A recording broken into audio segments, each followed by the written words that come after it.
জটাটবী গলজ্জল প্রবাহ পাবিতস্থলে। নমস্কার, আমি রতন্তী শাস্ত্রী। আজকে আমি আবার এসেছি। আপনারা দেখেছেন নিশ্চয়ই, লাইকও করেছেন, কমেন্টও করেছেন। আমার ফেসবুক একটা পেজ আছে, the astrology is a divine science.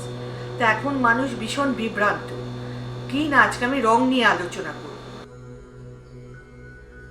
রঙের ব্যাপারে, বিশেষ করে বাস্তু রঙের ব্যাপারে। তো বাস্তু তো এখন আমাদের জীবনে অ্যাস্ট্রোলজিটাও যেমন একটা চরম ব্যাপার। অনেকেই বাস্তু সম্বন্ধে এখন অনেকেই সচেতন হয়েছে। আমি বাস্তু সম্বন্ধে আজকে কিছু রঙের ব্যাপার আলোচনা করব। যেমন বাড়ির প্রবেশদ্বার, যেমন পূর্ব দিকে যদি আপনারা রং করতে চান, ছকছকে সাদা রং করবে। যদি পশ্চিম দিক হয় তাহলে হালকা রং করবে। যদি উত্তর দিকে হয় তাহলে হালকা সবুজ রং, আর যদি দক্ষিণ হয় তাহলে নীল রং, আর ঈশান কোণ যদি হয় ধূসর রং, আর অগ্নিকোণ সবসময় নীল রঙও করতে পারেন বা কমলা রঙও করতে পারেন। আর নৈঋত কোণ যেটা হয় সেটা হলুদ রং করবেন, আর বায়ু কোণ যেটা হালকা সাদা রং করবে। এবং আমি এবার রাশিদের নিয়ে বলবো। যেমন আমাদের মানুষ জীবনের 12টা চক্র রাশি, সেই 12টা রাশি নিয়েও আমি একটু রং বলছি। যেমন মেষ রাশি, তারা কি করবে? লাল রঙের করবে, তাদের সুটেবেল হবে। বৃষজে দুধবর্ণ সাদা রং করবে। মিথুনদের ক্ষেত্রে আমি বলবো সবসময় সবুজ রং করা উচিত। কর্কটদের ক্ষেত্রে গোলাপি বা মুক্ত বা সাদা রং করবেন। সিংহদের ক্ষেত্রে হালকা সাদা বা চুনি লাল, যেটা আমরা চুনি পরি, লাল রং একেবারে, বা পিঙ্কিশ টাইপের যে রংটা। এবং কন্যা হালকা রং বা সবুজ বা দুধ সাদাও রং করতে পারে।